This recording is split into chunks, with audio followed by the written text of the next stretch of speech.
En hommage au grand penseur Roland Barthes, le Musée national des arts asiatiques intitule son exposition « L'Empire de l'encre ». L'art de l'encre et du papier vivant est présenté ici sous une forme plus contemporaine que la calligraphie traditionnelle japonaise. Les œuvres nous apparaissent comme réalisées en un instant, d'une traite, en un seul souffle, dirigeant naturellement les pinceaux des maîtres de la calligraphie.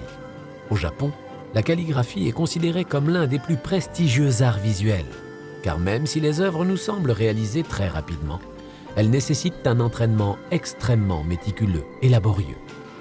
Le calligraphe japonais se tient debout au-dessus de la feuille de papier, et le signe réalisé ne doit subir aucune rupture dans le geste. Après son voyage au Japon de 1966, le peintre Miro est pris de passion pour la calligraphie japonaise. On retrouve dans l'œuvre d'autres artistes contemporains, comme Michaud, présentés dans l'exposition, la marque de leur fascination pour l'art du fourmillement du trait. On sent que ça reste un art incroyablement moderne. Et si on regarde ce que ça a inspiré chez des peintres comme Miro qui a fait un voyage au Japon en 1966 et qui a rencontré les calligraphes de ce même groupe qu'on appelle la Mainichi Shodokai, ça a beaucoup marqué son œuvre, mais ça a marqué évidemment l'œuvre de gens comme Henri Michaud. On pense évidemment à Fabienne Verdier, on pense également à Brion Gysin, tous ces artistes qui ont été très marqués par cette espèce de grammaire extraordinaire du signe, cette puissance du signe et du souffle qui est la marque des calligraphes japonais.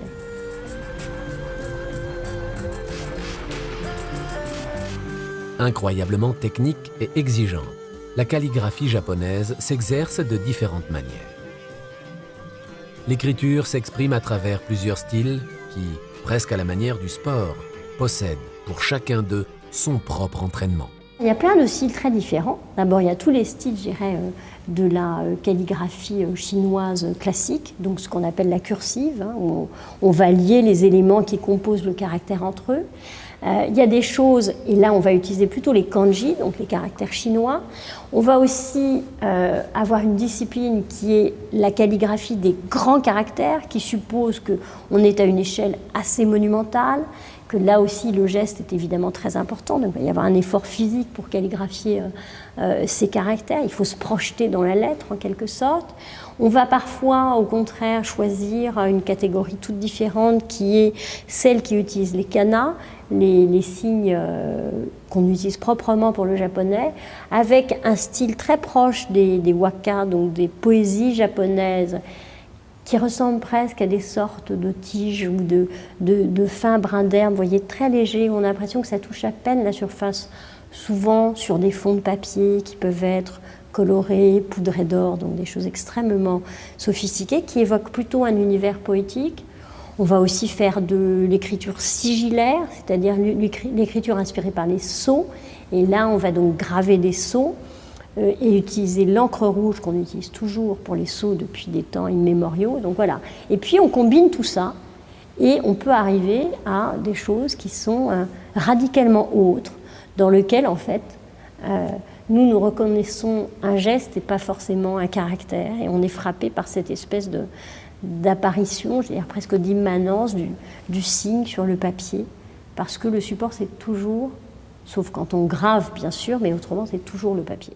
On a choisi cette année de montrer particulièrement des calligraphies d'assez grand format et souvent des choses qui tiendraient, si je puis dire, même si je trouve la comparaison peut-être un peu extrême, qui tiennent presque à de l'action painting. C'est-à-dire qu'effectivement, ce qui est assez frappant, c'est qu'on rejoint des pratiques les pratiques de calligraphie peuvent rejoindre des pratiques de peinture contemporaine, mais encore une fois, ces pratiques de calligraphie, elles avaient inventé ces gestes-là bien avant.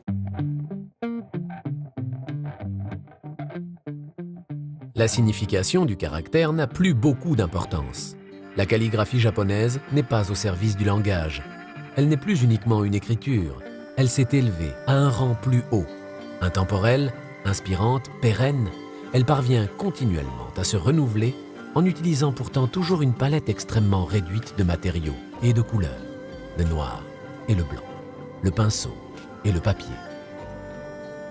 À travers le geste, Seuls s'expriment les sens et les émotions du maître calligraphe.